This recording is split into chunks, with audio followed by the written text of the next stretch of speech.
Thank you for visiting ChristopherMedia.net. ChristopherMedia.net.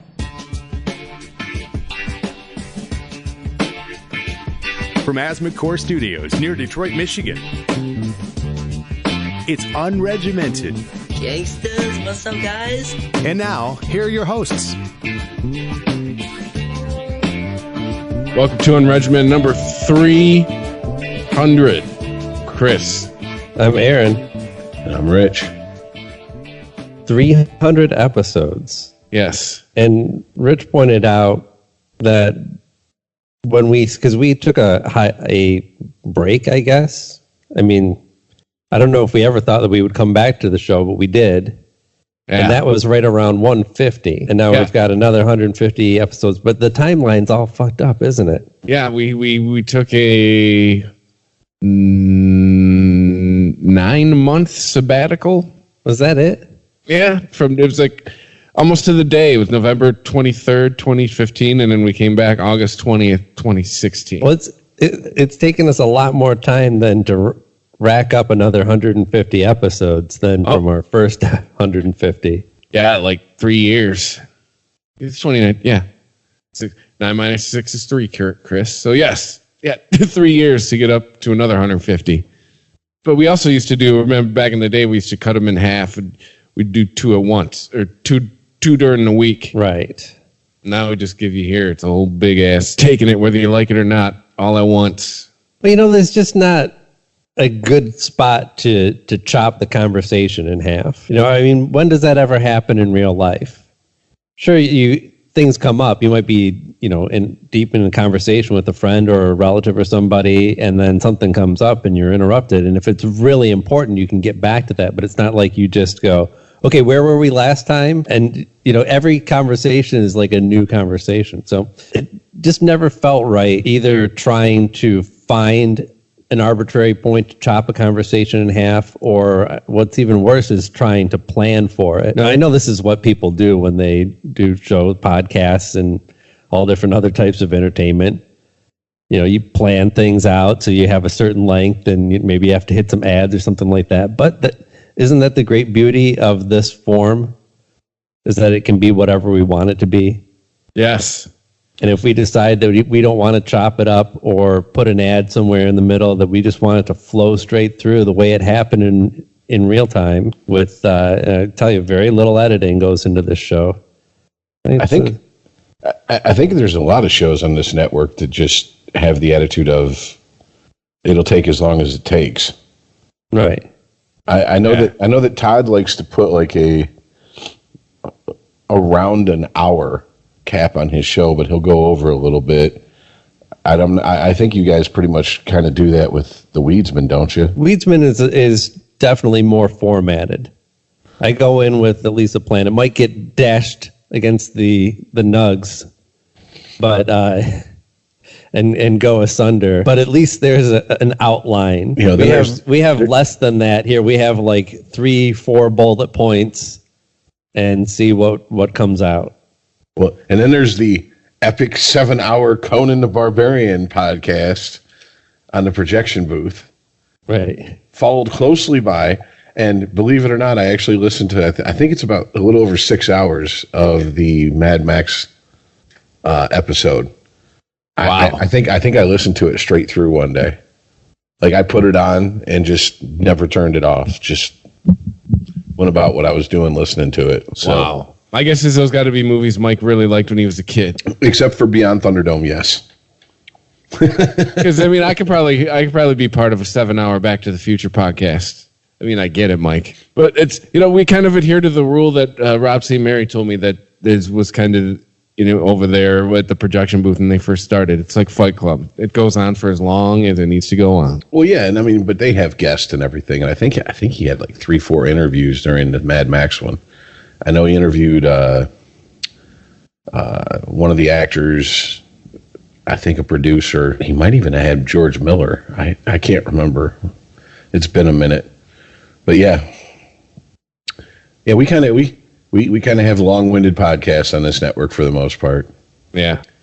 But I was thinking about this because I was talking to a buddy of mine over the weekend at a Halloween party, and he was like, still doing the show, and I'm like, yeah, and he's like, wow, man, since you guys started that, and I was like, hold up, time out.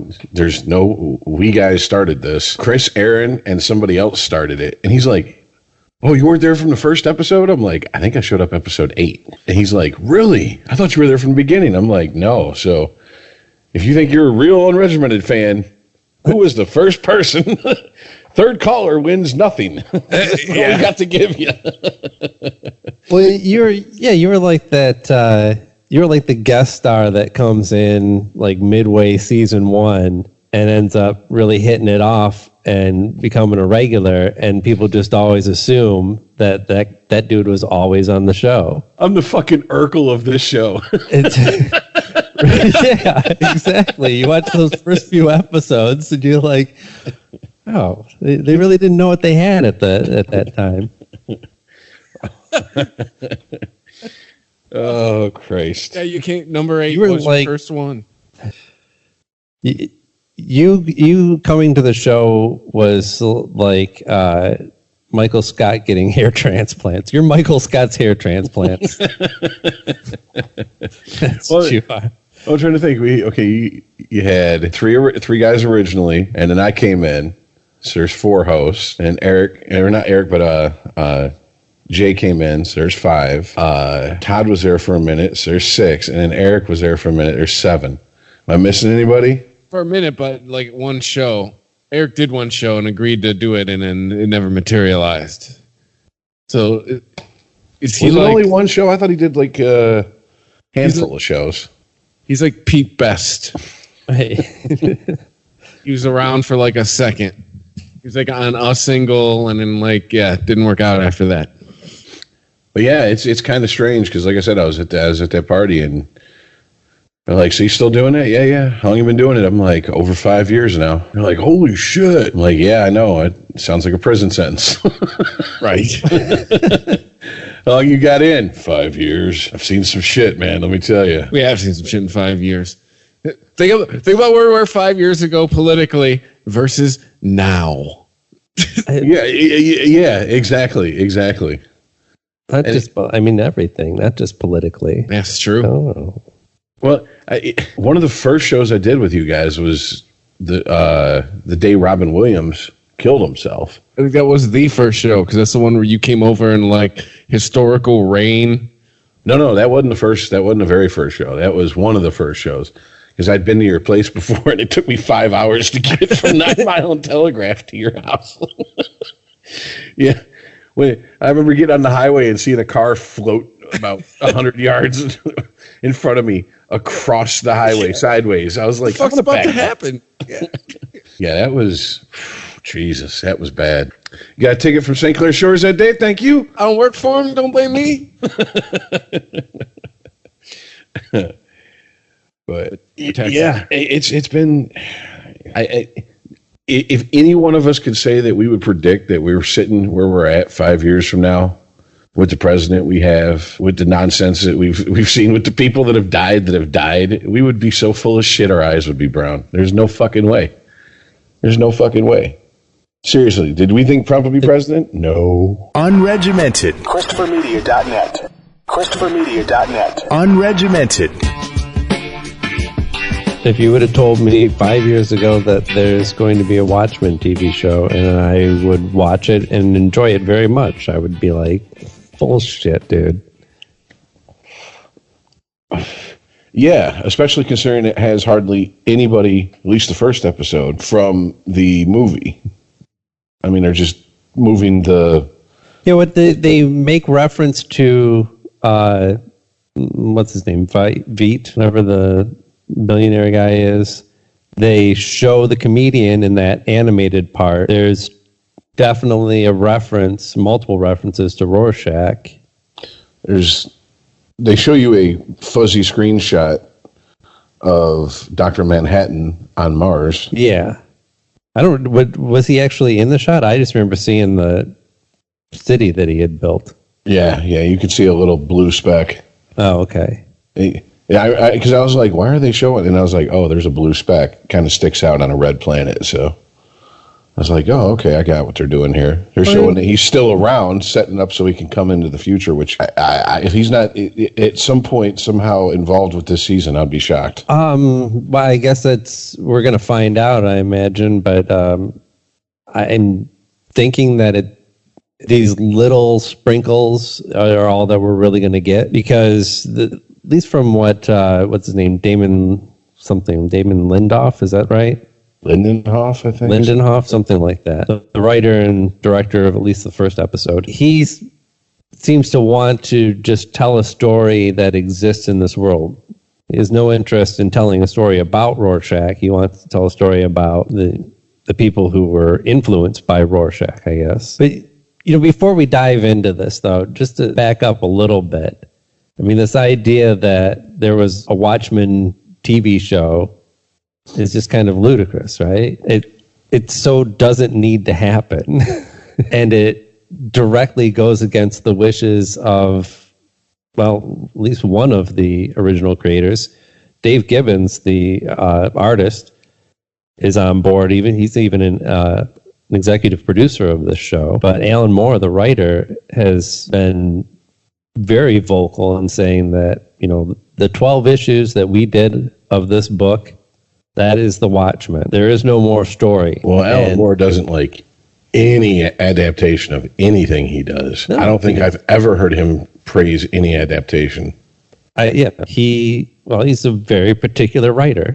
I don't know. Alan Moore he's written some great books, but I'm not a fan of everything that he's done. Yeah, I didn't realize he was as prolific as he was, and he had done such a diverse amount of stuff that he's done, but still, it's like, some of his stuff I'm like, I just not League of Extraordinary Gentlemen, not really feeling it. Yeah, I okay, whatever type thing.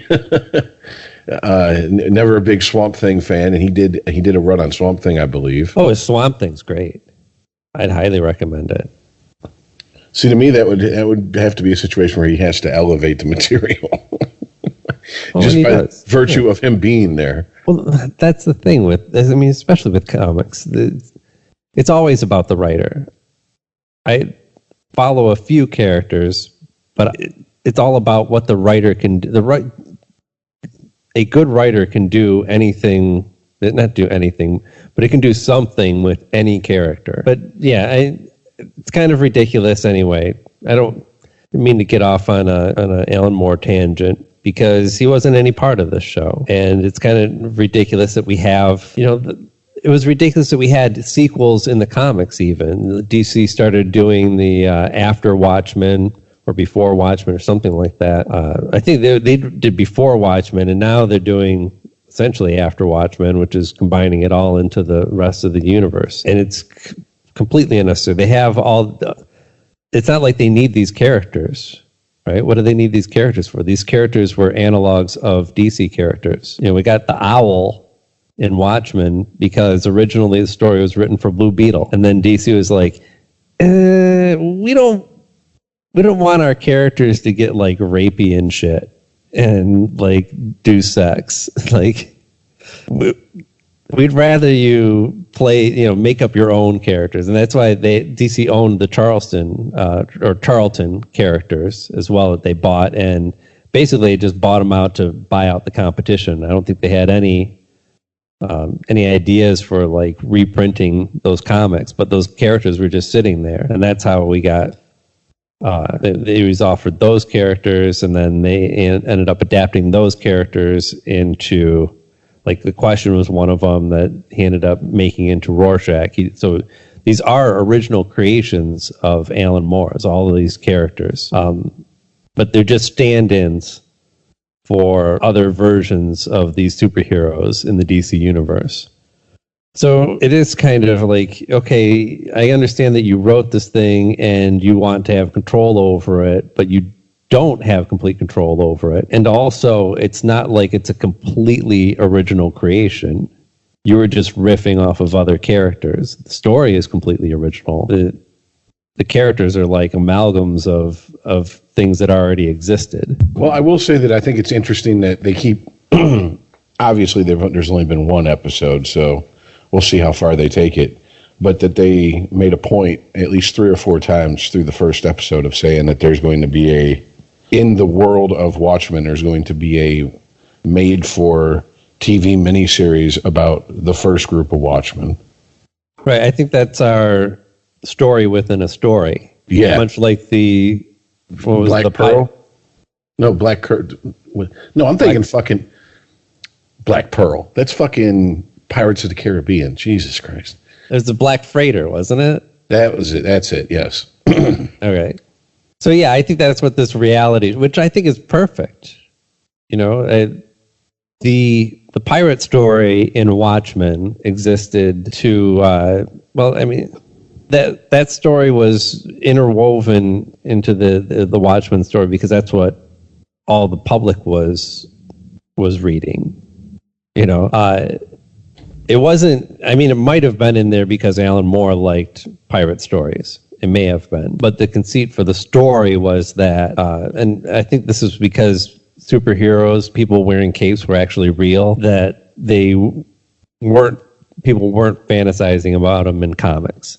So the big comics weren't superhero comics. The big top-selling comics that everyone was reading were pirate comics. So if they're actually doing that story within the story as a reality show about superheroes, I think that's the perfect analog. Everything that I've seen in this first episode bodes really well for what they're doing and why the Watchmen, right?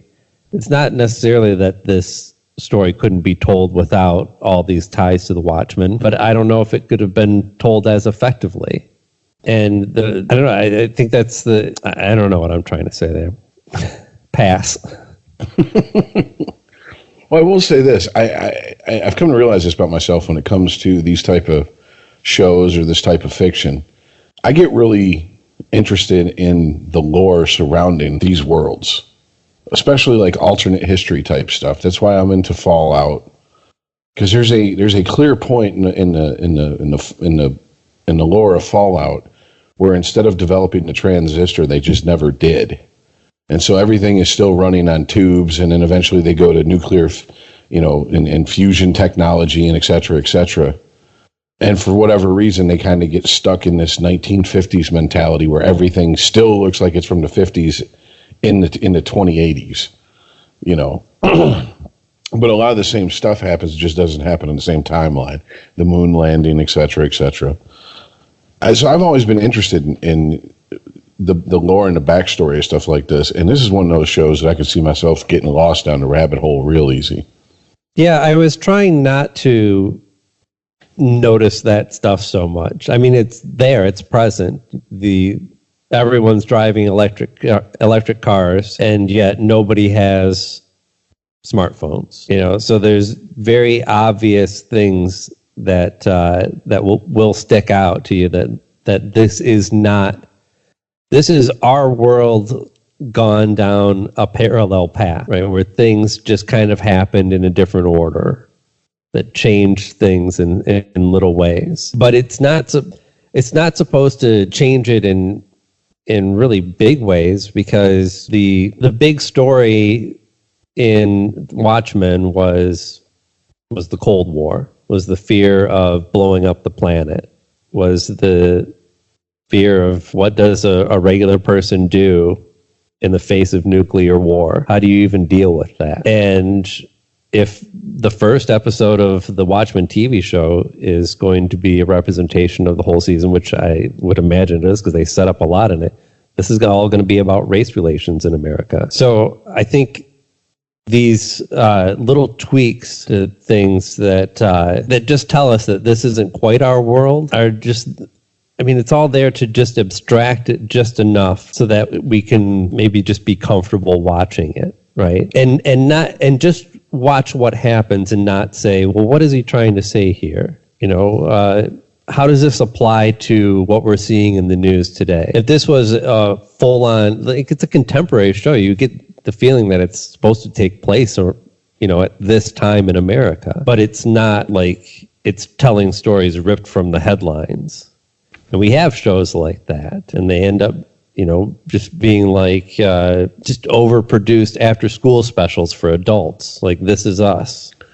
Well, I mean, they had a few nice little nods to, it obviously being a parallel universe with the Robert Redford as president, and apparently reparations happened on his watch, so it's called Redfordations. Yeah. To people who don't agree with it, which, I mean, the minute I heard that, I was like, Obamacare, anyone? Except for apparently that's a racist statement to say in the Watchman world, whereas Obama during the debate, when Mitt Romney called it Obamacare, he's like, I'll take that. Yeah, I'm proud of it. You can call it Obamacare all you want. He kind of, pulled an 8 Mile on there. Now tell these people something you don't know about me. He owned it, so Romney couldn't use it against him. Mm-hmm. Well, I mean, just little touches like that. Nixon is kind of is the crux point, I think, that because Nixon didn't get impeached and served another term, even, that all the rest of the dominoes that we've seen fall are a result of that.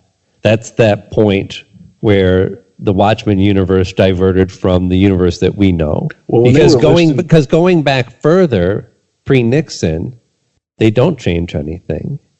And this is really interesting because I wasn't aware of I knew that there was horrible things and massacres and lynchings that happened in this country. Certainly I was aware of that.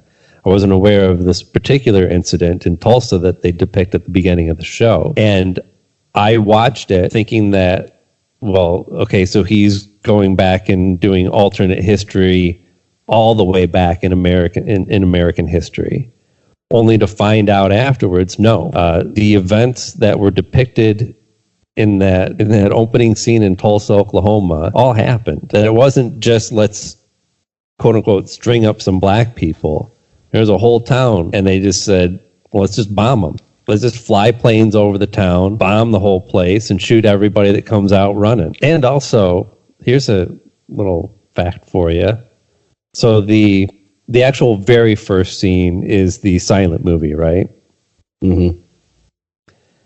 And it's about a black sheriff who is like this hero figure. We see him arresting another sheriff, a corrupt sheriff, and his name, is it OB Man? There's O something man. Can't believe I'm fucking this up now. But they say his name in that, and that was also a real person. This was, I should say, also real history, that this person existed. This was the inspiration for the Lone Ranger stories. Although I thought you were going to say Blazing Saddles. No, funnily enough, yeah, he inspired the Lone Ranger story, but of course they had to whitewash him. And also, a friend of mine, that's his like great uncle or some shit. Like his last name is Mann. So yeah, that the racial history that he's laying out in Watchmen is, from everything that I know, all based in fact. He's not doing a parallel universe. I think all the parallel universe part is being used to say, okay, well, let's explore what would happen in this country if we actually, quote unquote, did the right thing, right? Because at the beginning of this movie, we see a lot of black people. I mean, let's go to I'm starting at like contemporary time in this, and I said movie, I mean TV show, obviously. But so after we do the story of Obi Man and then the race riot. It's not a race riot. The lynching of an entire town, the bombing of an entire town. Then we go to contemporary times, and we see a world where, I mean, they're doing a whole production of Oklahoma, and I don't think there's a white face in that cast. And it's not portrayed like this is like a unique thing. This isn't like radical, we're doing an all-black production of Oklahoma. This is just we did a production of Oklahoma and we got all the best people we could, and they just happen to be all black because there's so many black people in this country. And I don't know. I was waiting for someone to put on a line that, well, in the world of Watchmen, they gave reparations. Look what happens. You get money, you get bougie, and you end up doing Oklahoma. And I was waiting for someone to connect those dots, and I was a little disappointed that I didn't see it. But right. So I mean, I don't know that they're trying to lay out black culture as dominant. It feels like a very integrated society, but obviously we have, what do they call themselves? The guys who wear the Rorschach masks. Oh, shit. You remember? Not off the top of my head, no. Yeah, so they have a name for their group, and it's kind of perfect that was... Because here's the thing. There's a lot of people who read the book, watched the movie, and think that Rorschach is the hero of that story. And he's really not. He's not the most evil person in that story, and he's only a step above the comedian because we don't know that he's raped anyone. But he is not intended to be, and is absolutely not the hero of that story. So to make Rorschach's influence in the TV show as like absolutely 100% stating that is kind of great. Like, see, I took it like this. I looked at it like, I don't think Rorschach was a white supremacist. I think he was more like Michael Douglas in Falling Down. He wasn't a white supremacist. You know what I'm saying? And I think these, like, what I'm saying is there's going to be people that are going to infer that who haven't really, well, why else would these white supremacists latch onto them? It's the same reason that dumb people latch on to people that have nothing to do with the cause they're trying to project onto that person all the fucking time. They see Jesus never said build a water slide for them. They see a character who is, taking matters into their own hand, right? Someone who's not afraid to do what needs to be done, right? I mean, that's the whole thing. I honestly don't remember how much we get into this in the movie, and he has this idea that of all these people that are dressing up in costumes that he's fought alongside with, they're all jokes. That he is the only one who's actually willing to do the things that it takes to make a difference. And sometimes that means, sometimes it means violence, sometimes it means actual death, but it means whatever it means, right? That there's an ultimate justification for your actions as long as the means are pure. So when you take that character and then you take somebody who has anything, has hate and fear and thinks that the world is going down the tubes, they will just... it doesn't matter what Rorschach's ideals are, right? They're just taking this idea that, like, he has ideals, and he's going to do whatever it takes to make them happen. And that's what I'm going to do. Only my ideals are racist. Yeah, like I said, I always looked at Rorschach more as a misanthrope than anything else. Just disgusted by what he saw around him in society and in humans. And like I said, he's a child. I mean, he didn't know how else to deal with this shit.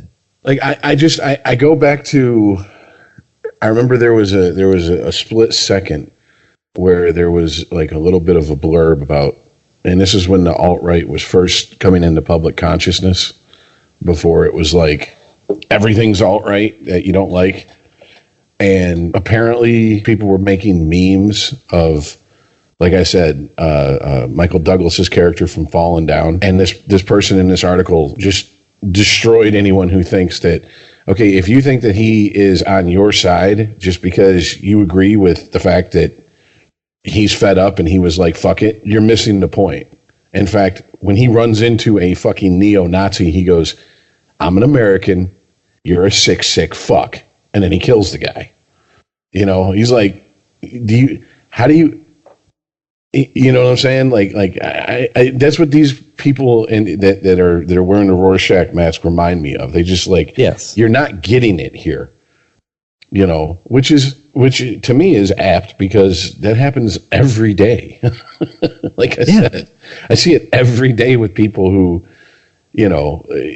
get people's, twisted and like you said, turn someone who's not a hero into a hero, or go, well, that person by any means necessary. Yeah, well, sometimes, you have to take that route. But if that's your default setting, you're going to do a lot of bad shit. You're not going to be that great of a human being, I mean, well, it's like the cops wearing the Punisher logo and putting it on their, they put on their vests and their helmets and shit. I mean, absolutely, yeah. Not realizing, you're like the first person Frank's going to shoot. Did you realize it? Because you're an asshole cop. Frank does not have love for asshole cops. Okay, so they retconned him that he actually served. So what? Yeah, but he was a Marine, wasn't he? He wasn't a cop. That was all retconned. Oh, yeah. I haven't. I'm not privy to the retcon of. But yes, no, that's what I'm saying. He was in the retcon version of the Punisher. He was a Marine, but that didn't stop him from shooting cops, crooked ones. It didn't stop him from shooting anyone he deemed in his way. Yeah. That was kind of the point of the Punisher. And if you're a police officer and you're walking around going, I want to emulate that, then you're the last motherfucker that needs a badge and a gun. That's just all there is to it. Sorry, hate to break it to you. If you were actually acting in the way that you think Frank Castle would, then you would first kill every cop that you worked with that was crooked, that was on the payroll for, some crime organization or is stealing money or taking advantage of people. First, you would root out all those guys on your own force. That's what Frank would do in the comics. So the Punisher's perfect police force is essentially him, yes, RoboCop, and Serpico. Just those three. Wow. I bet they get shit done. I wouldn't want to give a ticket for jaywalking around those three if I was a fellow cop. Let's put that. I'm crossing at the light if I see any one of the three. Good morning, officer. That is the other point of the Punisher books, is that the Punisher shouldn't be a cop. Well, we've had this conversation before, but it's a lot like with Judge Dredd. If I see a cop and he's like, I love Judge Dredd. I patterned my entire career after Judge Dredd. Please quit the police force. Get some therapy. Okay? I like to read about Judge Dredd. I like the world of Judge Dredd. I don't want to live in it or deal with Judge Dredd. Okay? There's a difference. They thought it was a how-to. Yeah, it's not an instruction manual. It's just I like the world of Mad Max. I wouldn't last 5 seconds in it. I don't want to live in this shit. I mean, I'm okay on that. Besides, I don't have the body to pull off the BDSM look that half the fucking Wastelanders run around in. But no, all in all, it's one episode, and like I said, it's ticking the right boxes for me so far. I'm interested. I like the little touches they put in there. And I'm pretty sure that there's people that are even more astute than me and know the comic inside and out, know the lore inside and out, the world of Watchmen inside and out, who can pick out more Easter eggs than I could. But I mean, I kind of feel like this is our flip side of the coin version of Castle Rock, where this is going to be the show where you get lost in the, you can get lost in the minutia of what's going on in the Easter eggs easily, whereas I'm just taking it at face value going, hey, I like this show. Yeah. Well, that's what I was saying. I was trying not to notice that shit because I feel like there's more important things that I should be noticing about this show. I don't want to get lost in for me, it was fine. The little touches of the sheriff's badge with the blood dripping on it, Mm-hmm. You know, that was a very obvious nod to the iconic cover of that first issue of Watchmen, and the thing that kind of sets off the whole investigation of Rorschach, the smiley face button with the blood dripping down it. I mean, those were. If I see any website list that as an Easter egg, I'm going to virtually punch them.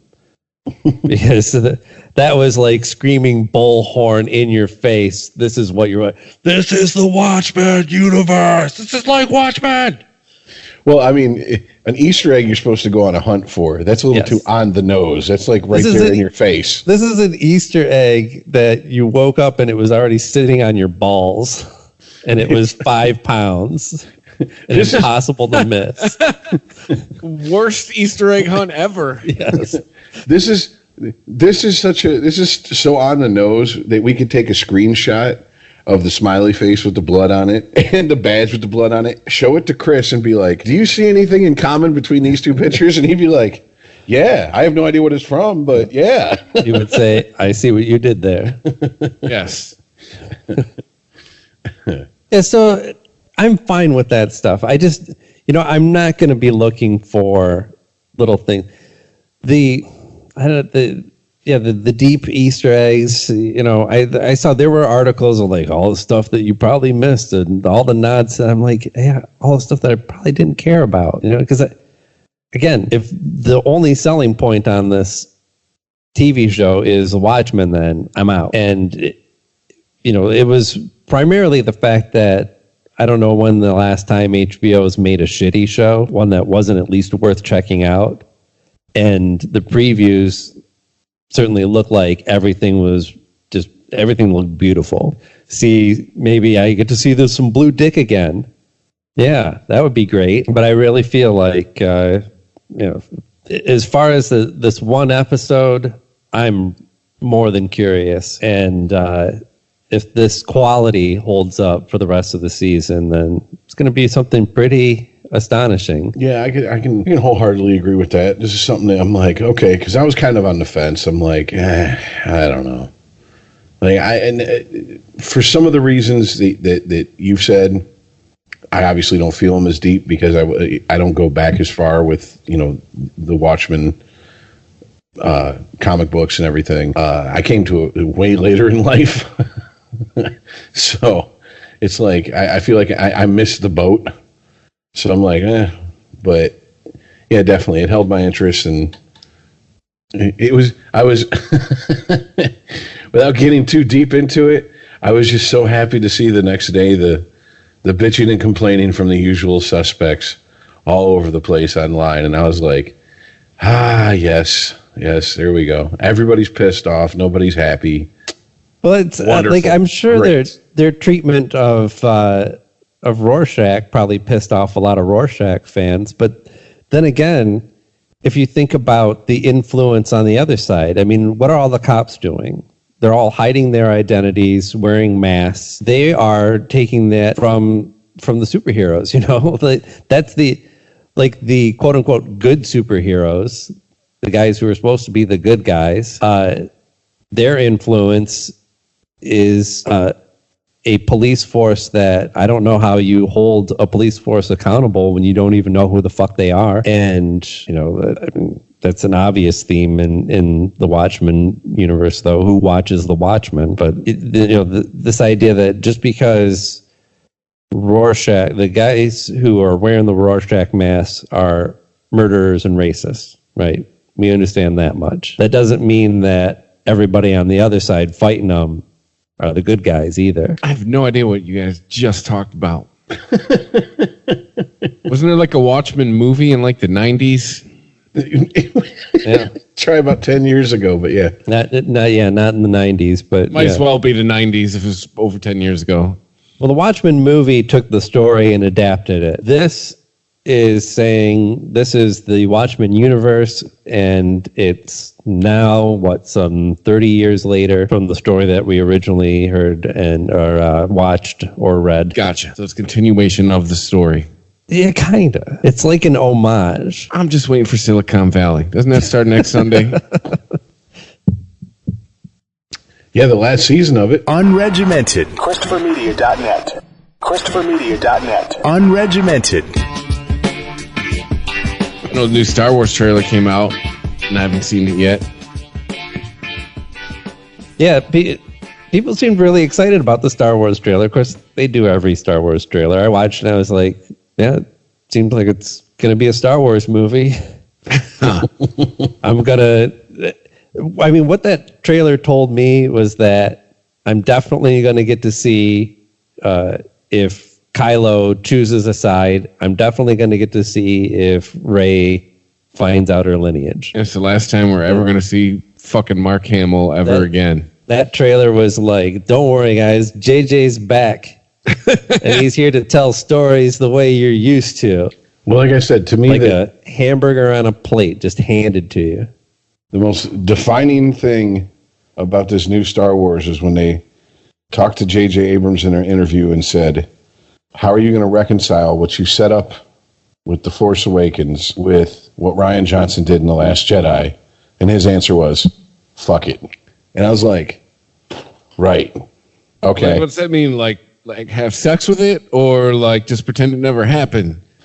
I get the feeling that those are usually the same thing for me. I get the feeling that there's going to be a lot of disappointed people walking out of the theater because it's going to either be like the end of Lost, where all these stories were set up to go somewhere that went nowhere, or you're going to be left with more questions than answers at the end of it. No, I did not watch Lost. I don't. The general tone did seem to be like what you just said, Rich. Was it seemed like there were all these storylines set up, and it seemed like the writers just went, fuck it, we got to end it. Is that what's going to go on with this movie? Well, but keep this in mind. Like, okay, so J.J. Abrams was involved in Lost, though, wasn't he? Yes. He's a creator.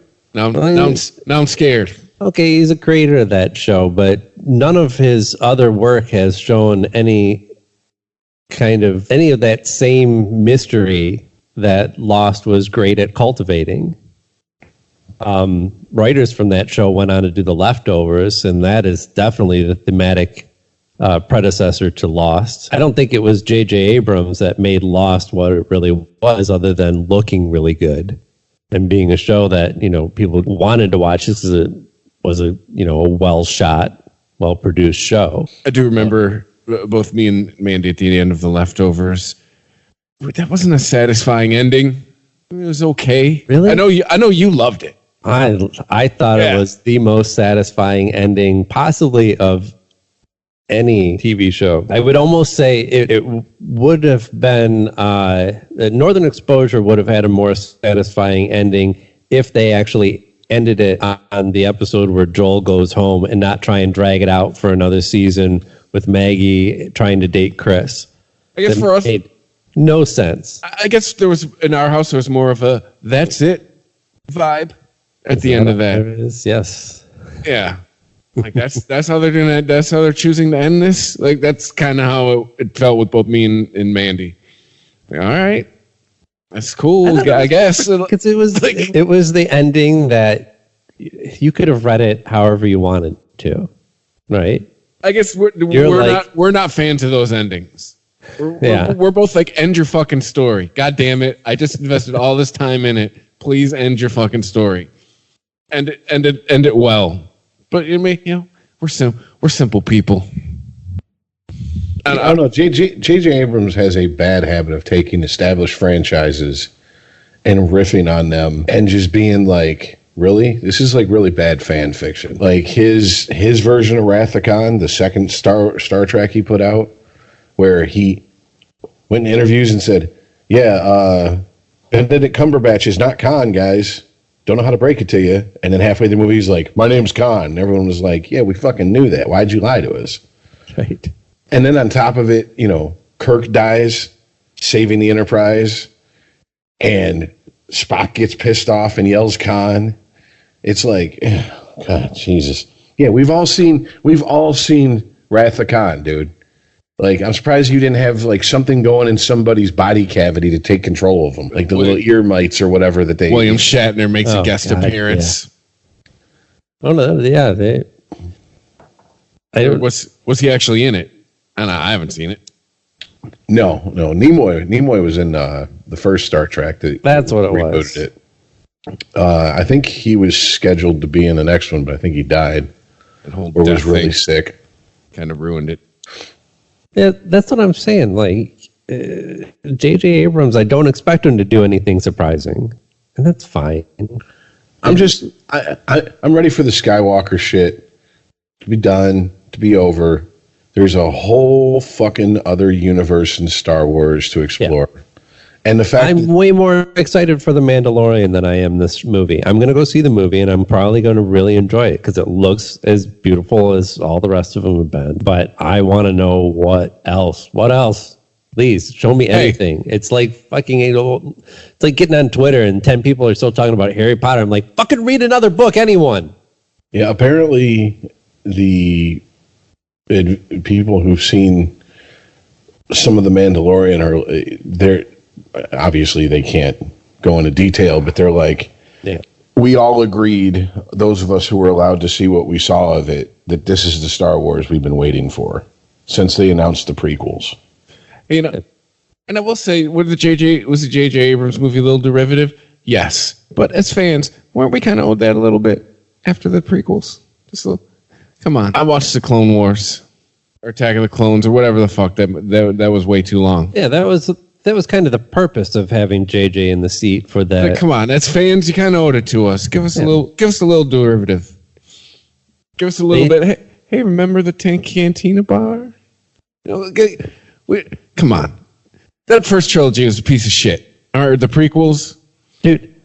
I was listening to Mark Maron's podcast the other day, and he had on. Shit, I'll have to look him up. A guy who does all these monster makeup and special effects. He did King Kong, Mighty Joe Young. I mean, he goes way back in the industry, but he also did some stuff on Star Wars. God damn it! If he goes back to King Kong, that was like stop motion shit. He probably was on. Yes. He started on like Gumby. Is this guy 107? Or we're talking about the 70s King Kong? No, if it's King Kong, Mighty Joe Young, that's the 30s. Jesus. No, not. I'm sorry, not the. He's not that old. I say, did it take Mark Maron an hour to have a 4-minute conversation with him? Was he that old? Did he crash the car because he was only 89 pounds and he was weak from AIDS in the middle of the? Was it Rick Baker? By the way, is it Rick Baker? Yes. Okay.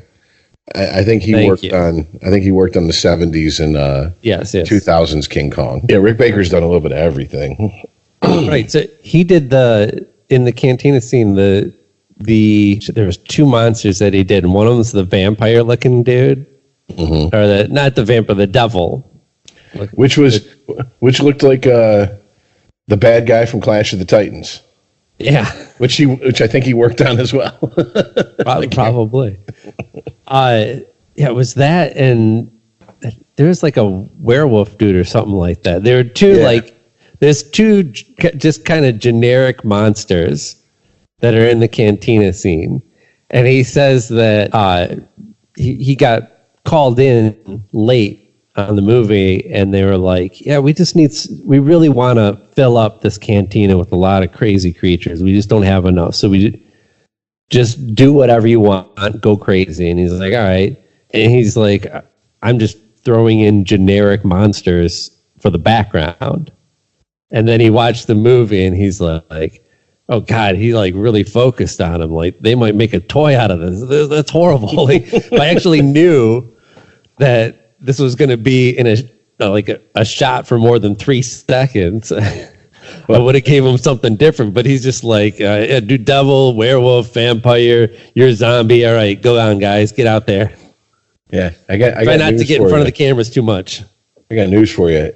If the character casted a shadow on a wall for more than 2 seconds in any Star Wars movie, there was a character made of it, and there was probably an expanded universe book about him, because yes, those 2 characters you're talking about were in the Tales from the Bounty Hunter book. Yeah. I can't remember their names, but yeah, I was like, wait, you mean the 2 who didn't have any lines? Who just literally they looked at the camera and looked away for like 2.2 seconds. This look of like, oh shit, they saw me. And it's like, and in the book, it's like he's so. I think it was the devil-looking guy. He was like, so imperative to the story that half of what we know about Star Wars wouldn't have happened if he wasn't there. And I was like, oh, okay, all right. Like, hey, I like reading this shit as much as anybody, but at a certain point, you're getting a little carried away with the shit. Okay, let's be honest here. Well, but yeah, I mean, isn't that what we want to see though? Like, let's get carried away in the universe. That's why I'm more interested in the Mandalorian than the rest of the Skywalker story. But well, I'm with you. After 9 movies and 40 fucking years, let's move on to another chapter in this story. I mean, I'm not uninterested. I want to know what the ending is. I also think it's a good one. Star Wars is one of the few intellectual properties where they could go forward, they could go back. I'm talking a long time in the Star Wars universe, and it really not fuck with shit. You know what I'm saying? If they go back 3,000 years, back to the Knights of the Old Republic era, they can pretty much do that without fucking up anything that had to do with the trilogy of trilogies, whatever you want to call it. I don't know what you call a 9-movie franchise, but and if you go in the future, well, you can just do whatever the fuck you want. So that's what I'm hoping they do. I really hope they stick to their guns. And like I said, even though I'm not a fan of, for the most part, The Last Jedi, I would have been. I think Rian Johnson was kind of wasted on that. I think if they were going to give him a trilogy, just give him a fucking trilogy and let him run with it. You know what I'm saying? Like let him set up his corner of the Star Wars universe and do what he wants with it, because I think there was a lot of potential there. I just think it was too much crammed into a very short movie for a day. It was a Star Wars movie shouldn't be a day in the life. You know what I'm saying? I think that's true, right.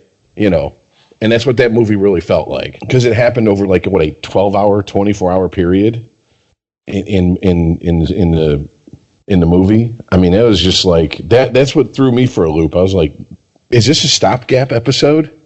Is this a clip show? Like, are we going to move the story forward here whatsoever? But I don't know. We'll see, because and then apparently, I don't know if you guys heard this. Disney Plus, they're out for blood. You want to see their shit? You're gonna pay, sir. They find out like you're sharing any type of login information. That's it. You're banned. Like they got their lawyers, like an army of lawyers with briefcases and ink pens on standby, waiting to go after anybody who does anything as far as pirating it and offering it for downloading or streaming. Well, it's not as cool as Netflix is. Is Netflix with sharing with the logins? Apparently not. So, and Mickey Mouse don't fuck around. I mean, if you ever lived in Central Florida, you knew that already. There's a lot of people down in Florida who hate. They, like I said, they call him Mickey Rat for a reason. I don't know ultimately what they can do. And to be honest with you, I'm not worried about it. Just one thing I've learned: if someone wants to see something and it's available on the internet, they'll find a way. You might be able to stop it for a little bit, but eventually it's going to. Once it's in enough people's hands, it's the cat's out the bag. You're not going to stop it. Yeah. I mean, remember when they shut down Napster? A lot of people were like, "Well, that's it. Music sharing's dead." And I was like, haven't you heard of LimeWire? Are you fucking kidding me? We jumped ship from Napster 6 months before they shut it down. We got backups to our backups. And then once they came for LimeWire, everybody went to Packets. And then after Packets, I just started paying for it. It's like $10 a month, whatever.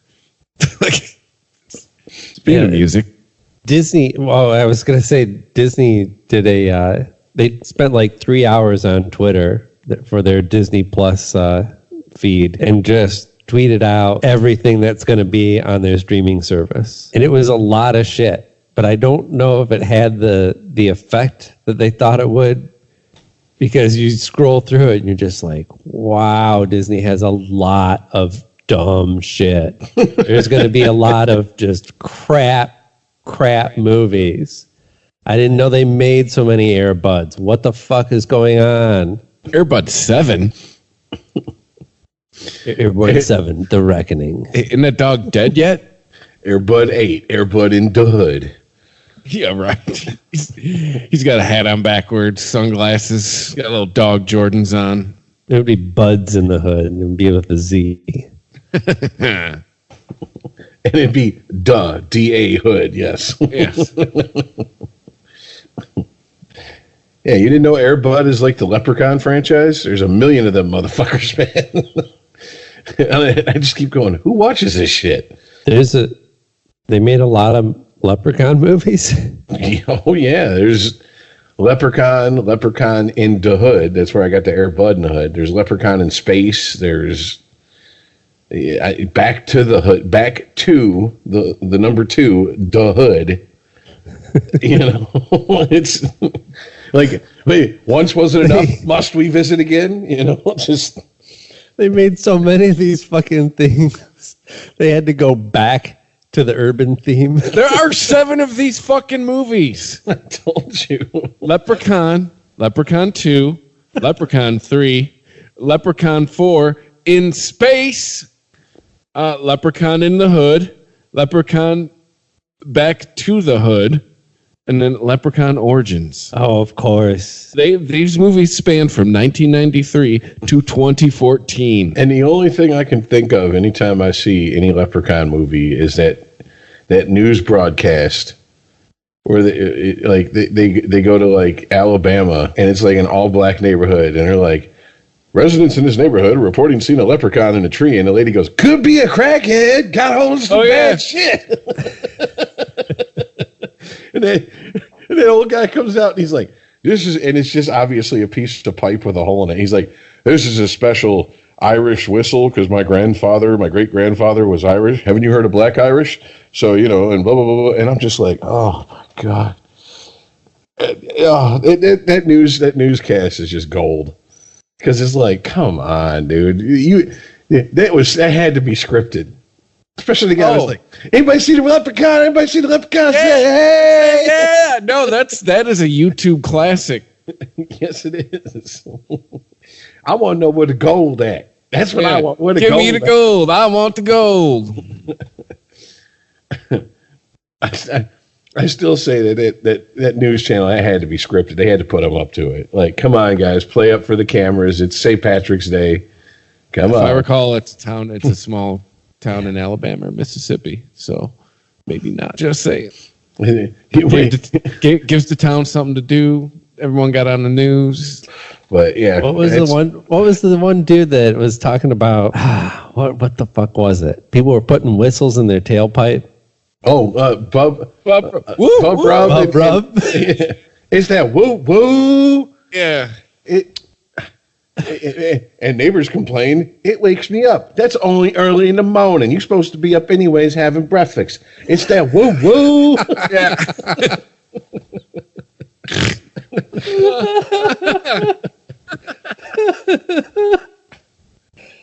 Oh, shit. Good times, yeah.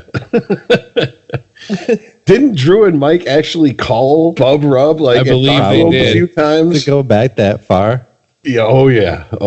Like, I think that was like Newgrounds E-Bombs world. Yeah. Going back that far, like late 90s, early 2000s, man. And of course, the first thing we did when we saw that was like, oh shit, now every idiot we know is going to have these in Wixom. Because that's where I was staying out when I first saw it. I'm like, every fucking idiot's going to have these things. Somehow that trend missed, and I'm glad for it because I'm sorry, I'd have been painfully white too. Like, shut that shit off. Pull that shit out of his exhaust. Painfully white. Shit's waking me up. What the fuck? Oh, God. Unregimented. ChristopherMedia.net. ChristopherMedia.net. Unregimented. All right, well, now that we went down the rabbit hole to the early 2000s viral videos, You said Rich, Chris. I'm sorry, Rich. You said that NPR had a story on Beyonce recently. Well, yeah, that's what. Yeah, Chris said. Speaking about music, and I was going to say we have a few music topics here. Yeah, according to NPR, Beyonce defines the 2010s in music. Cool. Yeah, that tracks. Yeah, it's reflective of why I don't have much interest in what's been going on in the last 10 years, especially not in popular music. And then here's their bullet points. Beyonce and the surprise drop. Apparently dropping singles and albums without any warning. Prince do that all the time. Yeah. Welcome to being an independent musician. It's essentially what people who aren't Beyonce do all the fucking time. And I'm like, true. I'm like, I remember Radiohead's "Hail to the Thief" coming out of nowhere, but what do we know? What do we know? Nothing, apparently. Bullet point number 2: Beyonce and artist empowerment. What the fuck does that even mean? Artist empowerment? Like, who is she empowered besides herself? She has enough money to tell her to be able to push her management around. It's like her and 4 other people. According to Robin Hilton, a lot of artists become more independent in 2010s for lots of different reasons. A lot of barriers fell down, but few did it as completely and effectively as Beyonce did. Because she had the fucking star power, the money, and the clout to do so. Of course you can go... When you're married to fucking Jay-Z, of course you can distribute your own shit. Of course you can be your own manager. Sorry, continue. Bullet point number 3, Beyonce and social media. Robin Harris, again, another big reason Beyonce was able to control her image and really blow things up with the surprise drop is because of how effectively she used social media. Because she can hire a team of people to do that for her. So when they said music... They mean music marketing. Right? That's what I'm getting from this. This is everything but the actual music she's putting out. Are there any bullet points that say that she did anything? Created any kind of music that was like defining? Yes. Bullet point number 4: Beyonce and her genre blending. Nope. Yeah. No. What? Sorry. Blending what genres? Pop. Nope. Blending pop music with pop music.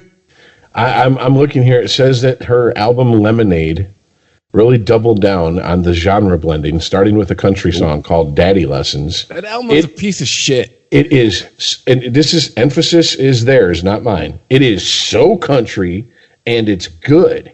It's not like a shtick. Beyonce's best album, her best shit was in the mid-2000s. As far as her best work. I don't know why everyone loves that Lemonade album. That Lemonade album was garbage as far as... Funk, it sounds like shit. Yeah. There's plenty of Beyonce songs. I agree with you. Like the early stuff, there's some bangers in there. They're fun songs. And they're really well produced. You worked with great producers. I'm sure, taking matters into your own hand has been good for the pocketbook. But it doesn't seem to be good for the end results and the art itself. Apparently and then the last one, speaking of Lemonade, Beyonce and the relevancy of albums. If you wonder whether or not, this is Robin Hilton again, if you wonder whether or not they still matter, listen to Lemonade because it is such a complete work of art. Every single track is essential, and they all fit together and are dependent on one another. I think that... They don't even sound like they were mastered in the same place. I'm with you guys. I think that she put that album out, and you had a lot of critics who were looking to turn it into something that it wasn't. It happens every once in a while in different genres of music. I remember, of all bands, oh, shit. What is Corey Taylor's other band? Stone Sour. They put out a double album. I can't remember, the House of Golden Bones or something like that. And I mean, like the rock press was going nuts, saying that this is the wall for a new generation. This is going to bring rock back. It's going to tear down barriers. It's going to be on pop stations, and it's going to, make rock music relevant again. No, it's not, because Corey Taylor was involved. Oh, that's a hot take.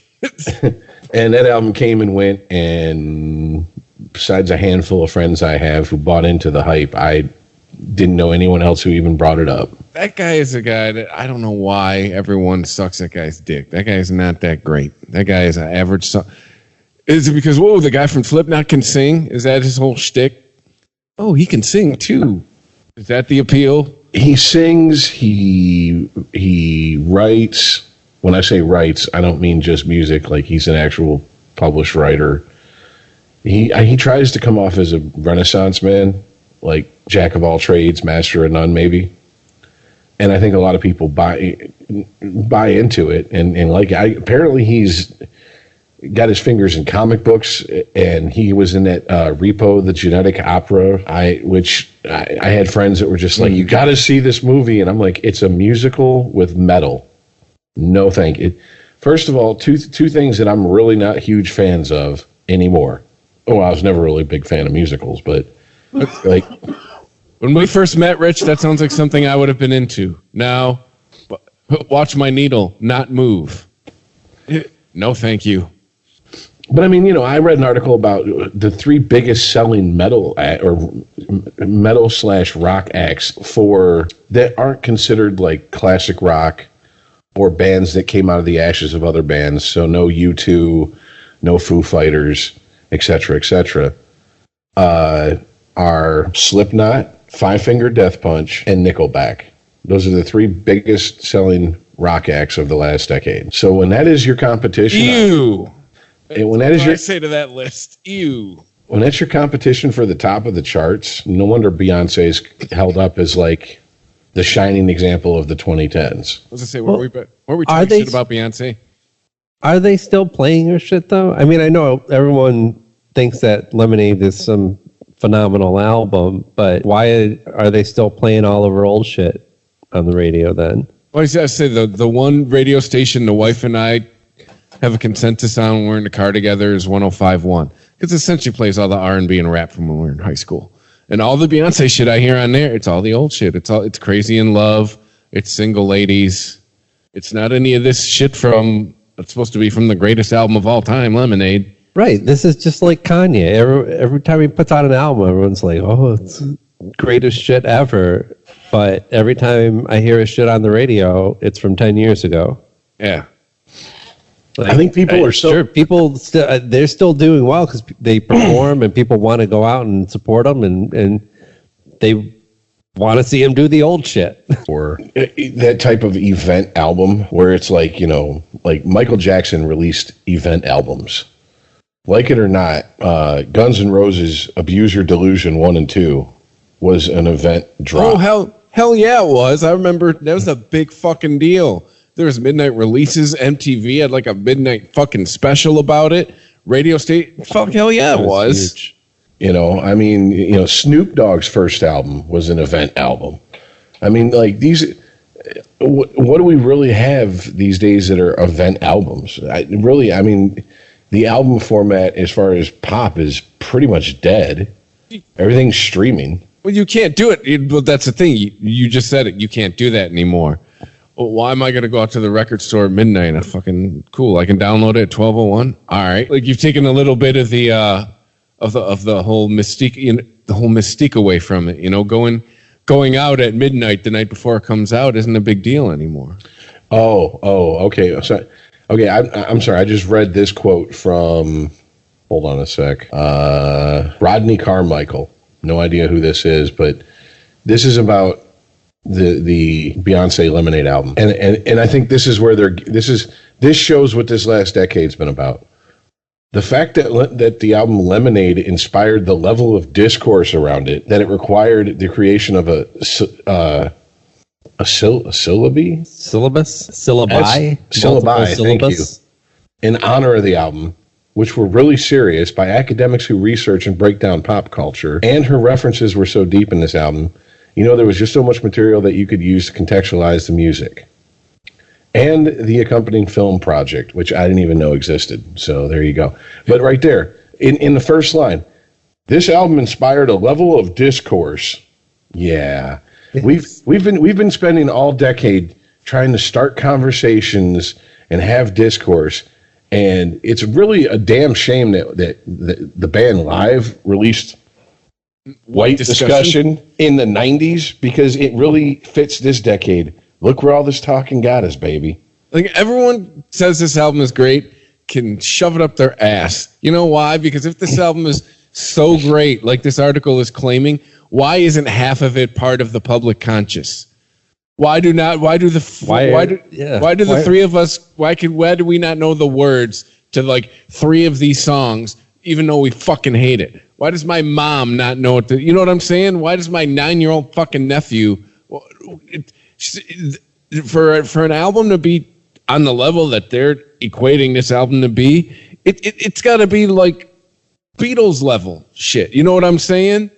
Like where you are, the president is quoting you on his State of the Union addresses, shit like that. You know what I'm saying? Like, probably not this president, but we're talking half of the album's been #1 singles and it's been in rotation on radio for like the last half a decade. All this talk about the album, its influence, it's inspiring discourse, it's brave.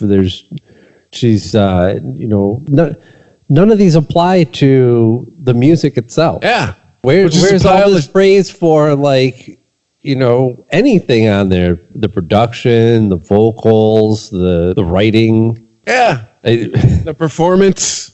Anything. Was there anything musical about this album, or was it just purely some sort of political statement? I would really love to see the age of the author of this article for the reason 20-something. Well, no. I think they're probably in their mid to late 30s. Yeah. And as they're approaching 40, they're starting to realize that they're approaching irrelevancy.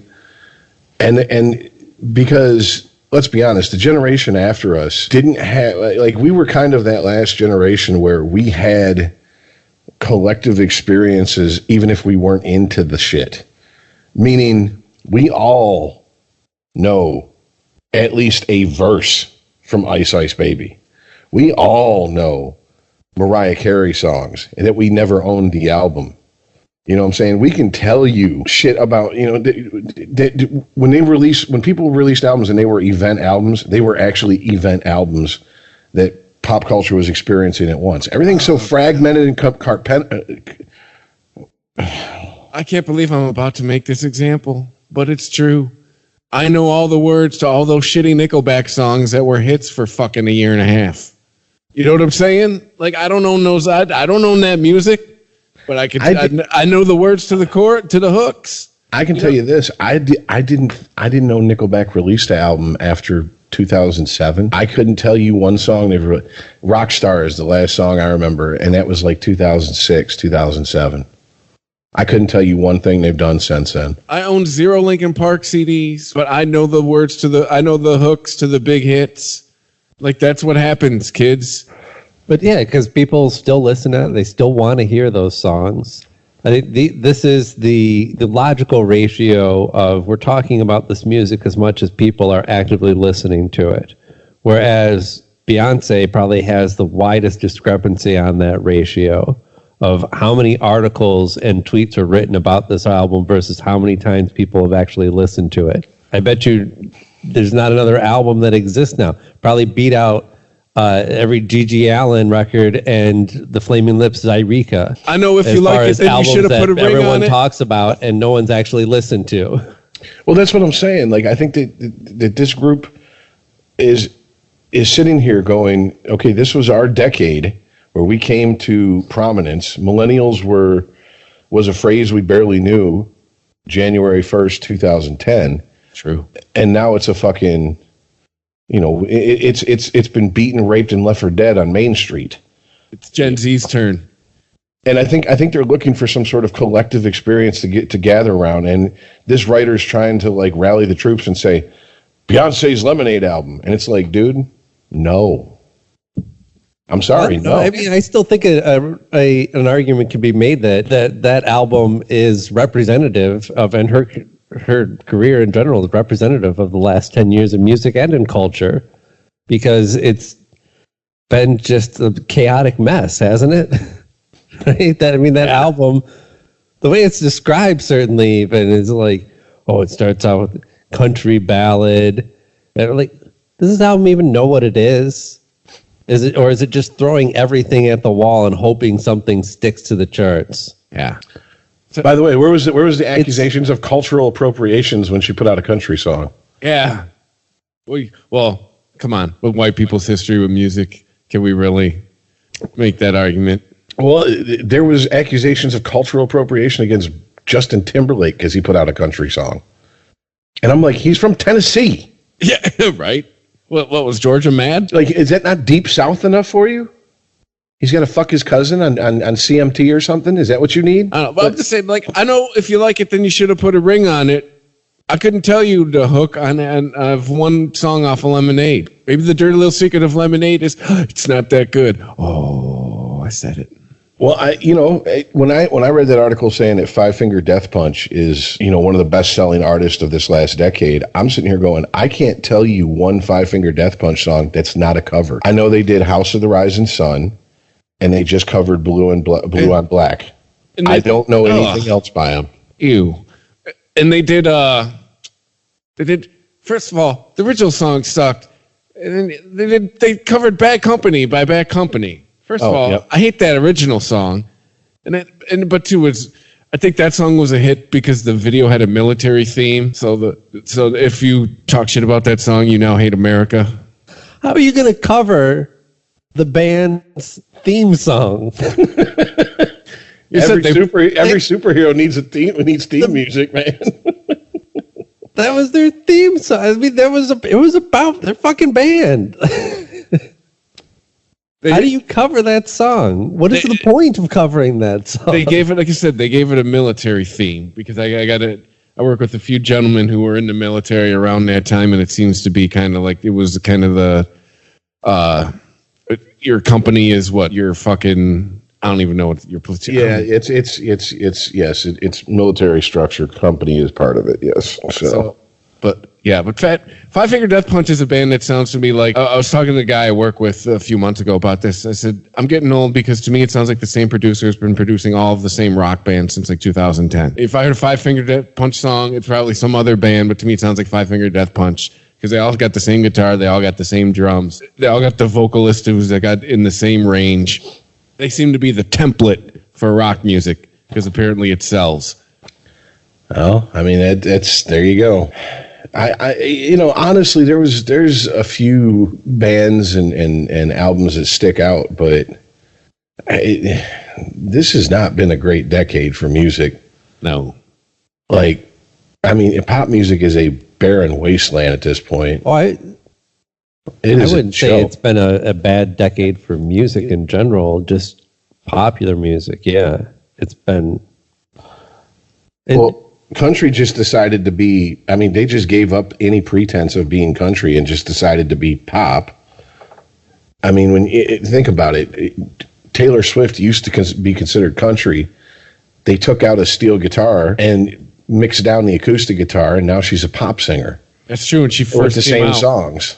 She was a country artist. I do remember that. The girl I was dating at the time was all into her. That fucking, what is that? That Lady Antebellum or whatever. They released basically a straight up ripoff of fucking Eye in the Sky by Alan Parsons Project. That's not a country song whatsoever. What's considered country these days, I'm just like, this shit is like borderline classic rock. This is almost John Cougar. Yes, John Cougar Mellencamp when he had all three names still. That's where rock music went now. It's where rock music is now. Trust me, when I went to the first Faster Horses Festival in 2013, yeah, I know. Anyways, but I had that realization while I was watching the crowd and watching the people. I'm like, God damn it! I was like, well, play guitar. You want to quote unquote make it now. This is what you got to do. That's where it went.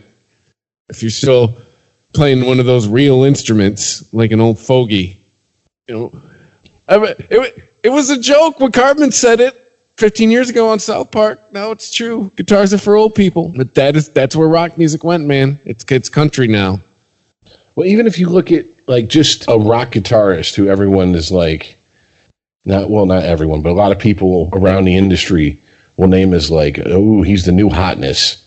Like in the 2000s, there was talk of John Mayer and this and that. Now it's Gary Clark Jr. And all due respect to Gary Clark Jr., but when I hear people go, "Oh my, he's like Hendrix," I'm like, how? Why? Because he's black and he plays a Plays guitar. guitar, exactly. I'm like, you're not even listening to him. No one is like Hendrix. I'm like, whether you like the guy or not, he doesn't play anything like Hendrix. His music is not derivative of Hendrix whatsoever. I mean, you could claim that about the whole Blood Sugar Sex Magic. Half that not the whole album, half that album is recycled Hendrix licks, and the way he would play lead and or rhythm and throw lead lines in between the chords and shit. That's all old R&B shit. But Hendrix just added a lot more flair to it, and John Frusciante came and fucking did the shit out of fucking his version of it. That's more Hendrix than fucking Gary Clark Jr. And so I just, like I said, I most of the music I found this decade is music that no one else has heard of, and I've just given up even fucking caring if anyone else has heard of them. Well, yeah, I mean, I like a lot of different types of music, but the majority of it is stuff that just never would have gotten played on the radio at any era. But I could make a really chunky playlist of probably out of each decade of music that each decade that my music collection spans, I could make a top 50 of songs that made it on the radio in that decade and could be considered hits, and I think are good songs. All the way up until the last decade, and I don't know what those songs would be. I was gonna say because my list would start looking like, yeah, wasn't that in that bank commercial? Oh, that was in Gilmore Girls, right? Yeah, I don't remember this. Hey, because I was going to where like Aaron, I couldn't do that with this decade, and you just tied it up in a nice little bow. Because yeah, with this we get to this decade, and this would be notated as the decade where I gave up, and we're done here. 2010 is the clear demarcation line. We'll see you later. Yeah, I mean, like even in the 90s when I was a teenager, I was getting into grunge music and all, and I was like really going anti-radio, like. Pop music was the devil. I want something real. And still, I can pick out just dozens of songs that were on the radio that I was like, yeah, that's kind of a good song, though. Like, oh, God, never mind. I can hear the song in my head, but I always forget who it is that does it.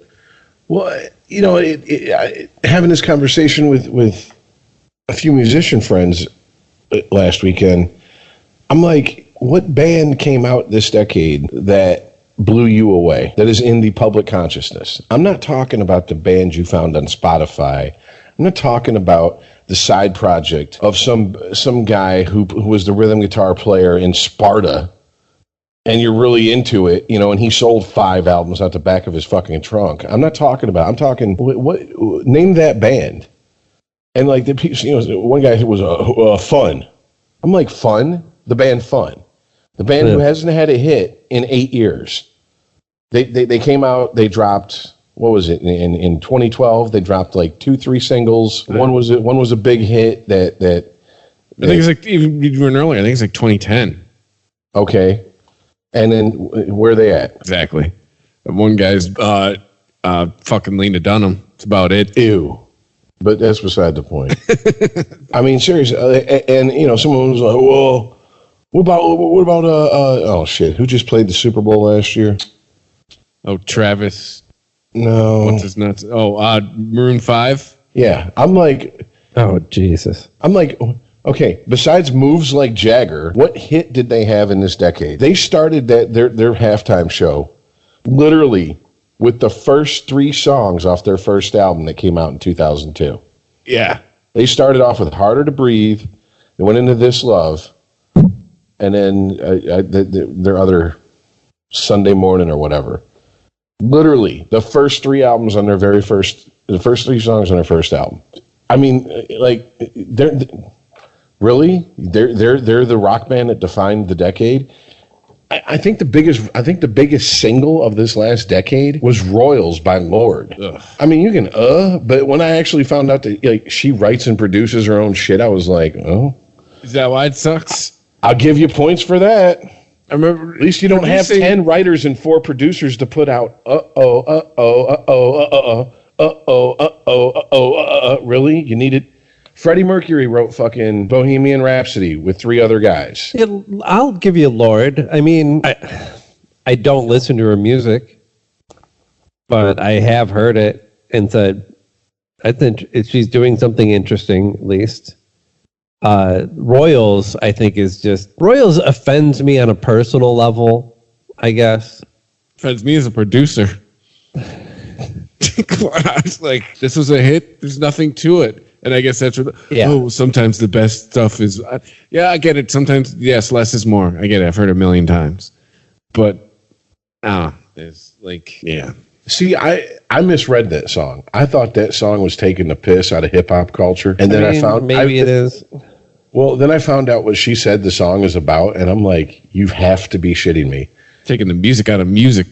She said she saw a picture of George Brett in his Kansas City Royals uniform, and the song came to her, and it's Stream of Consciousness she wrote the lyrics. I'm like, if this is your trying to be like artsy fartsy, you'd have been better off with saying you're taking the piss out of hip hop culture. Yeah, like seriously. First thing I thought, I was like, you're from England, you're taking a swipe at the Queen and all that bullshit. But then she's from New Zealand, so oh, so she taking a swipe at Peter Jackson. I don't know, but seriously, like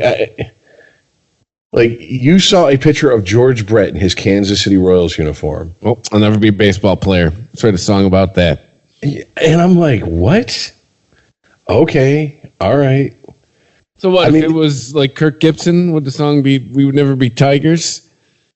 I guess. Nola Ryan, "We Would Never Be Astros." Well, doesn't she have a line in there about tigers and something or another? So I don't know. Maybe she actually went to Tony Wikipedia. Gwynn, "We Would Never Be Padres."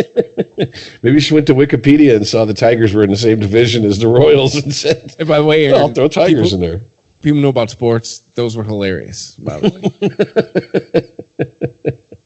way. I've heard of baseball teams. He's got his sports shirt somewhere hanging up in a closet. I know what a baseball is. But yeah, there you go. You know, like I overthought the song. I thought it was really like kind of a statement on you know, gold teeth, whatever, blah blah blah blah blah. You know, I'm the queen bee. I thought it was like she was really coming on like, hey, why don't you guys release something a little bit more substantive than, you know, look at me, look what I got. And then, I mean, we haven't even talked about. Oh God. Granted, Ballers is pretty much my window into this world. And every once in a while, younger people I know, what the fuck is going on with the state of hip hop? Because I don't even understand why does everybody's flow in hip hop go like this? That's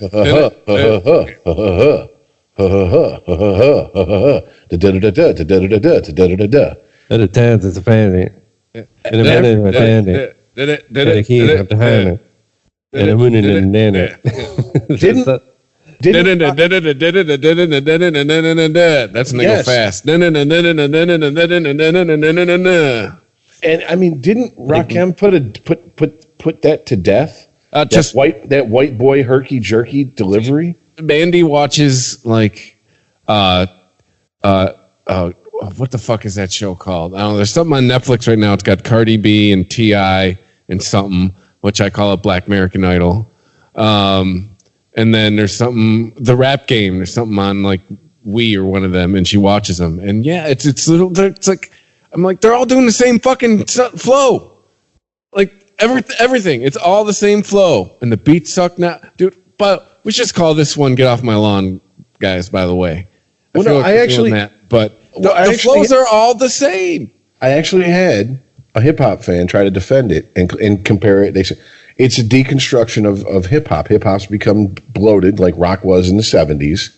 This is the punk version of it. I said, okay, is this the indie hip hop phase? I'm like, I will give you that if this hasn't been around now for going on 7-8 years, and none of these artists became better musicians. That's what killed punk. Okay. No, but here's the other thing too, though. Heroin. Most punk sucked. Most of it. Yeah.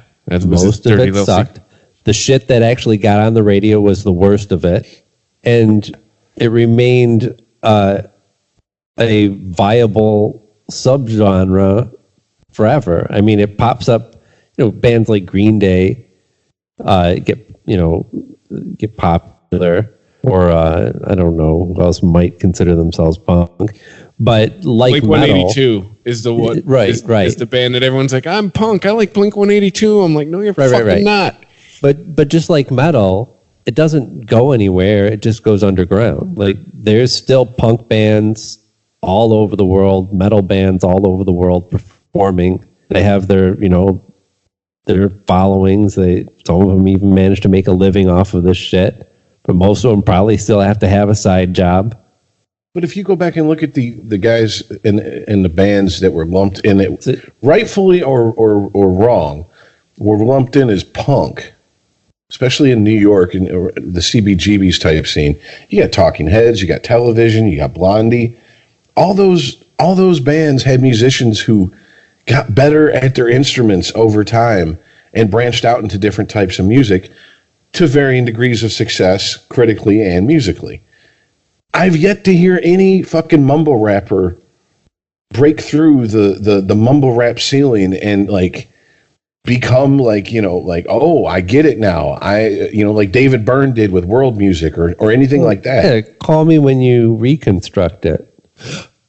Yeah. And I was like, so if that's your argument, then they are stuck in the gestation stage. I might be able to give you somebody from the last decade, but I'm not sure if he's from the last decade. Kendrick Lamar. Oh, there you go.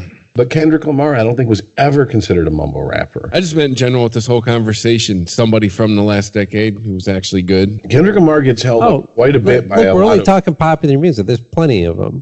I haven't not listened to rap music in the last 10 years. It's just I haven't heard anything on the radio that's interesting. Yeah, I mean, A$AP Rocky didn't stop making music. Oh yeah, you got MF Doom is a beast on the fucking mic. Those guys aren't from the last decade. Like they made music in the last decade, but they didn't gestate from the prominence, I guess, from the last decade. Yeah, I knew who AC. Yeah. Well, whether it's get off our lawn or not, guess what? Older millennials, welcome to the club. You're approaching 40. That's true. You soon will be irrelevant too. Aha, it's your turn, dicks. So bitterly cling to your lemonade and I don't know, avocado toast. Okay, and put some sugar in your lemonade so it don't taste so salty. Just understand that every other single generation is going to laugh its balls off when you try to tell us about how the 2010s was the best decade for music ever. Period. End of story. It's just like there's no argument to be made there. If we're people talking in about Nickelback T-shirts will laugh at you. If we're talking about pop music, popular music, we're not talking, this underground band who only plays in the middle of the East River one time. They're great. I got their whatever. Good for you. But you and two other people who've heard it, I'm sure, really enjoy it. We're talking about shit that isn't popular culture. I mean, shit that hits the culture. Like this decade, I think what it is this decade really reminds me of music-wise, a bunch of 1 and 2 hit wonders. Like they come, they make their splash, and they disappear. And that's the industry, though. Now that's what they're looking for. That it's no longer we're looking for artists to develop. It's we need a sure thing because the internet has fucked us and we didn't adapt. Absolutely, absolutely. And I've listened to on podcasts and read enough interviews with established and up and coming musicians who are like, yeah, record companies these days, the record deals of 15 years ago, 10 years ago don't exist. Now we were in it, right? We were like, and that's kind of the realization, kind of one of the reasons I walked away from it is like, they're looking for people it's the 1960s again, right? They're looking for people who are going to just churn out jingles for them. Like Lou Reed, what was his gig? He was a songwriter in the Brill Building or whatever. This is this is the time to make a go at music again. That's what they're looking for. I'm not that guy. I didn't want to be that guy. Like that's really what it is now. If you're one of those people, go for it.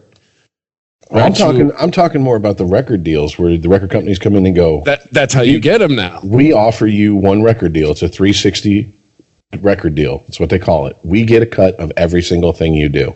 Mm-hmm. There's nothing that's just yours. We don't care if you go out and you pay someone to design a T-shirt and you print them up yourself and you pay out of pocket and you don't take one dime of our money. You owe us. Pay us our fucking tithe. Pay us our tribute. Yeah. You owe us. Even the days of they make all their money touring are over. Like, not anymore.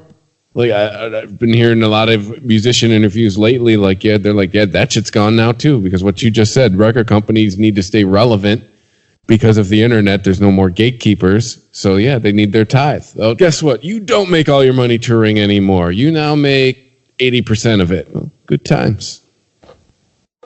Well, you even have shit like people that play the halftime show. You know, to play the halftime show, I don't know if the NFL still has this policy, but as of 3-4 years ago, it became a big shitstorm. To play the halftime show for the Super Bowl, they get a cut of your next tour. Damn. That's what you want this exposure. That's what you have to give us, a cut of your next tour. Wow, I didn't know it cost you money. I know you didn't get paid, which I can see that. I can honestly see, like, yeah, while you're not getting a check for the performance, you're going to make a shit ton of money for that performance. I can understand that rationale.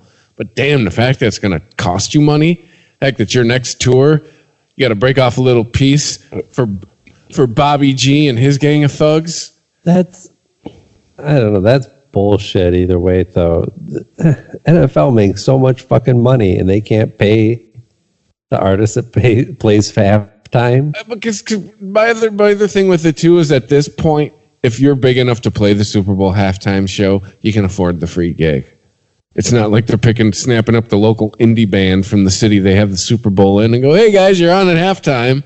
I understand that, and you know, everyone's free to make their own decisions. There's never a situation where I endorse. What I'm saying is, I think it's one thing to make the choice to do something for free for exposure, whatever your art may be, but to use that as a business model, I think, is despicable. I think Nelly, Aerosmith, and NSYNC all were able to take the hit that year.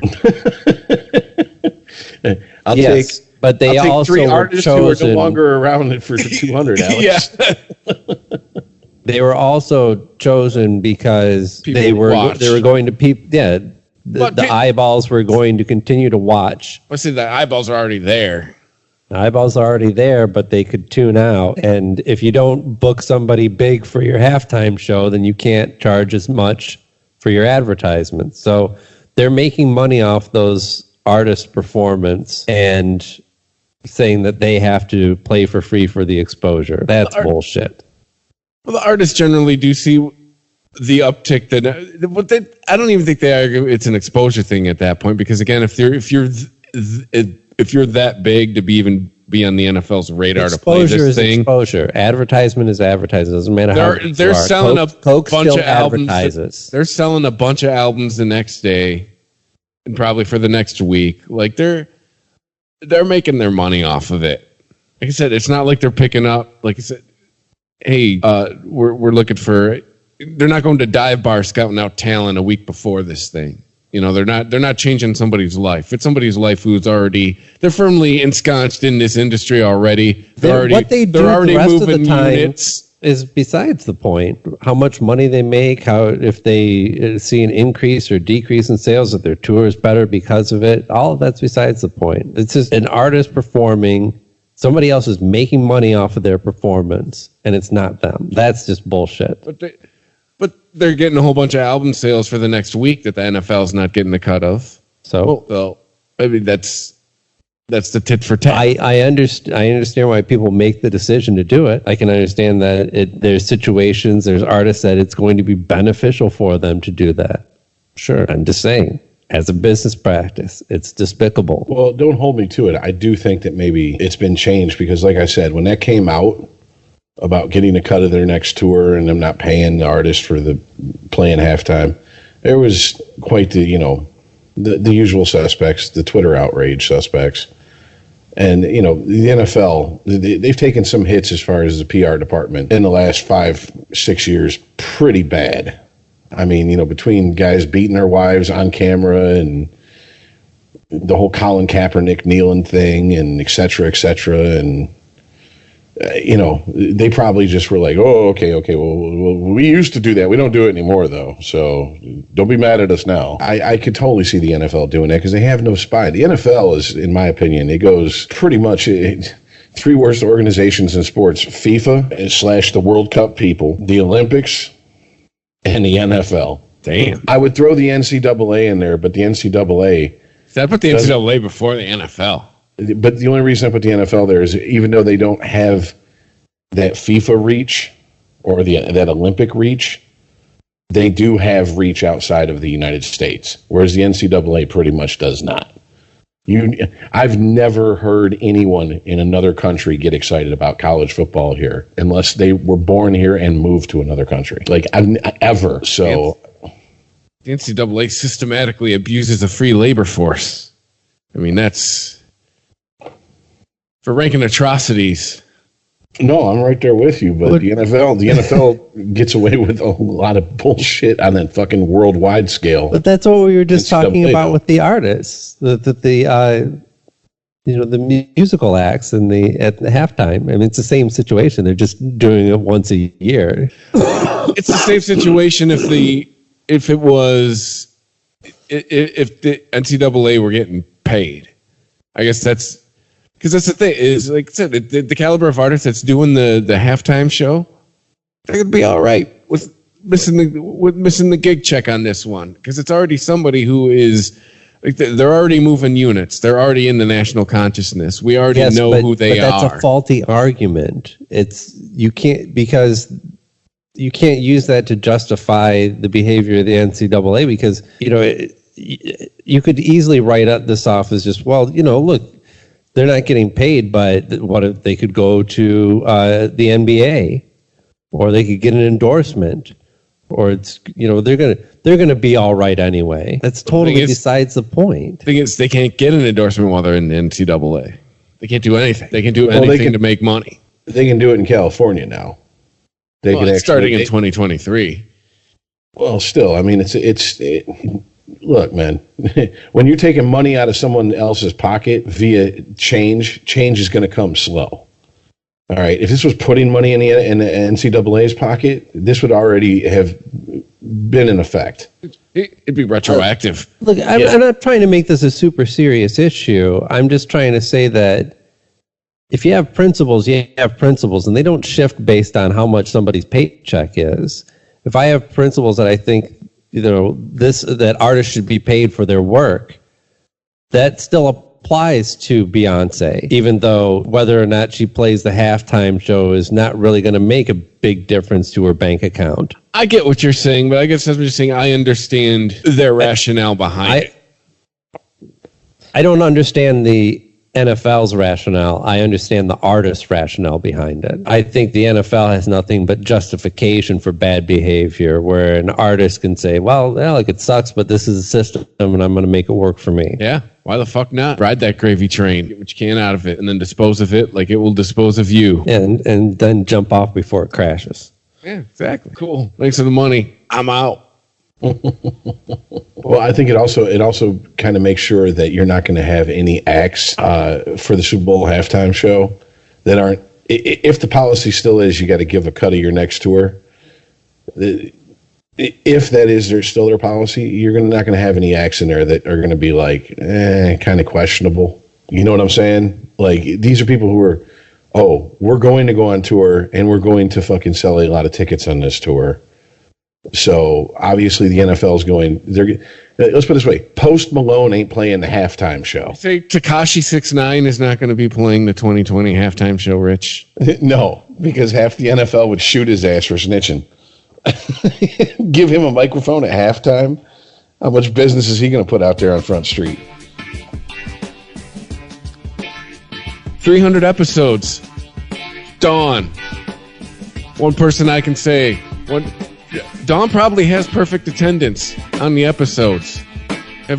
Aaron, have you ever missed one? Huh? Have you ever missed an unregimented?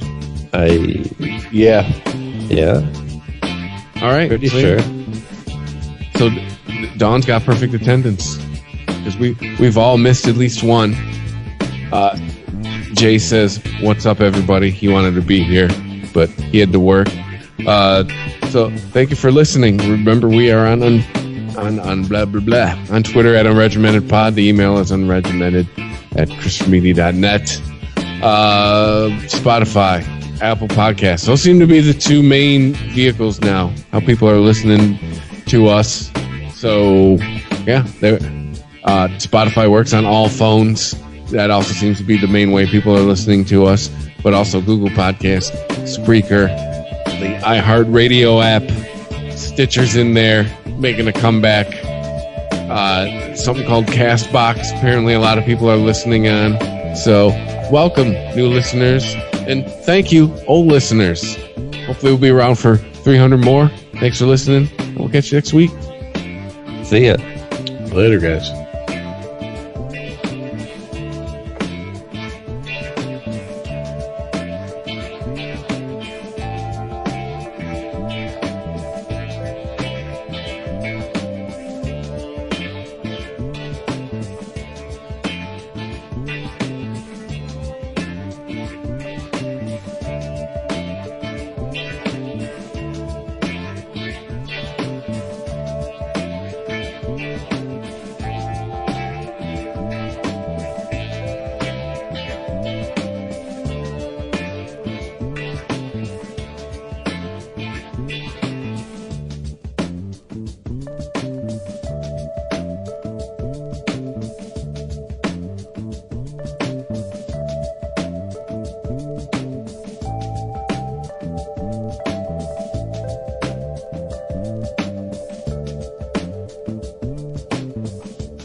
Unregimented. ChristopherMedia.net.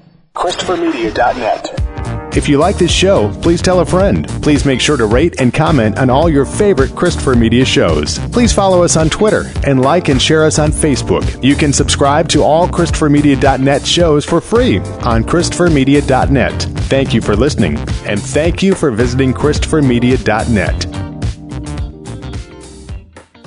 Thank you for visiting ChristopherMedia.net.